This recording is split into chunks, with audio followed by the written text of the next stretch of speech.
Good day friends, I am Dr. S.K. Gupta and I am going to talk to you about the uretary calculi. How do we see them on the ultrasound examination and what are the chances of these calculi getting passed into the urine spontaneously? He is a 32-year-old male who has come to us for an ultrasound examination, and you can see that there is mild hydronephrosis in this patient, but the cortical thickness is well maintained. And you can see that the corticomedullary junction is also well differentiated and the renal vascular tree is well formed, so that all these things signify that the kidney function is relatively well preserved. But we have to look for the stone. Where is the stone? This is the left kidney, and on the lower pole you can see that there is a stone, there is a small stone here, and this is the ureter, and the ureter appears to be dilated, and in the junction of the upper ureter and the uretropelvic junction, you can see that there is a calculus over here. This is in the upper ureter and this is casting a shadow also. This appears to be a uretary calculus and it is so well clearly seen. At times it may be difficult to differentiate it from the air shadow.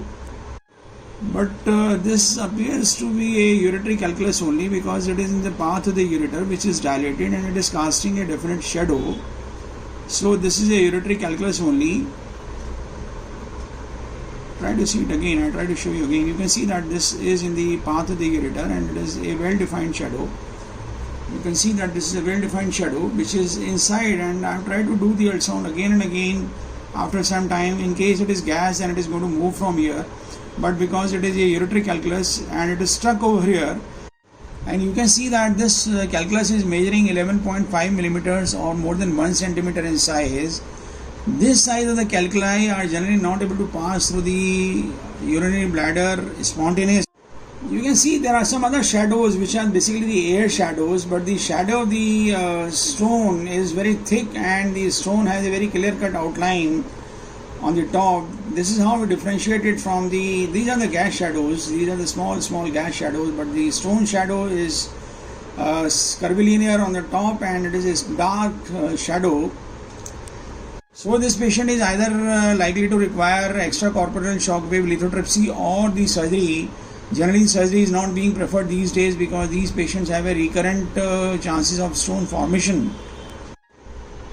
Now let us revise what are the size of the calculus which can be passed spontaneously. In case the uretary calculus size is 0 to 3 millimeters, then it is 98% possibility that these stones will be passed spontaneously. Stones which are 4 millimeters in size have 81% chance of being passed.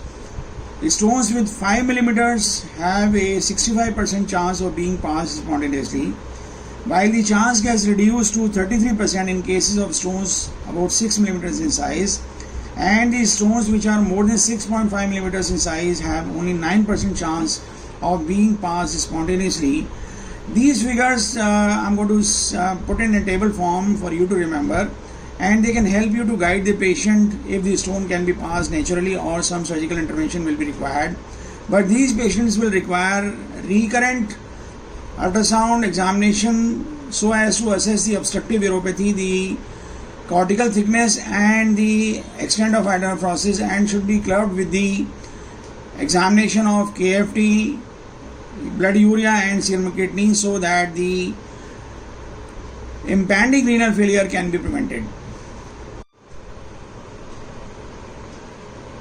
Whenever you see uretary calculi, it is always good to see the ureteric jet in these patients because the ureteric jet on the obstructed side is generally smaller in size, it is interrupted, it has a poor velocity and it is not very thick in size. As you can see on the right hand side, the ureteric jet is pretty thick, while on the left hand side the ureteric jet is interrupted, it is thinner and it is not very high in velocity, suggesting that there is some obstructive uropathy on the left hand side. And there are some studies in the literature which tell you that in case the jet velocity is less than 19.5 centimeters per second, and if the jet is coming less than 1.5 jets per minute, and the duration of jet is less than 2.5 seconds, then all these things combined together have a very high specificity between 87 to 97%, suggesting the obstructive uropathy, and these signs can be there even before the hydronephrosis develops. But because these things are not very reproducible, because the angle of insonation and other things, we generally don't get up into all these things. But the subjective examination by the urologist or the ultrasonologist suggesting that the ureteric jet on the obstructive side is less frequent, it is of lower velocity, it is thinner, suggests that it is a case of obstructive uropathy on a particular side, and these patients should be regularly followed up. Thank you very much. I hope you like our videos. In case you like our videos, please do not forget to press the like button, share the video among large number of our friends, and subscribe to our channel so that large number of patients can be benefited. Thank you very much.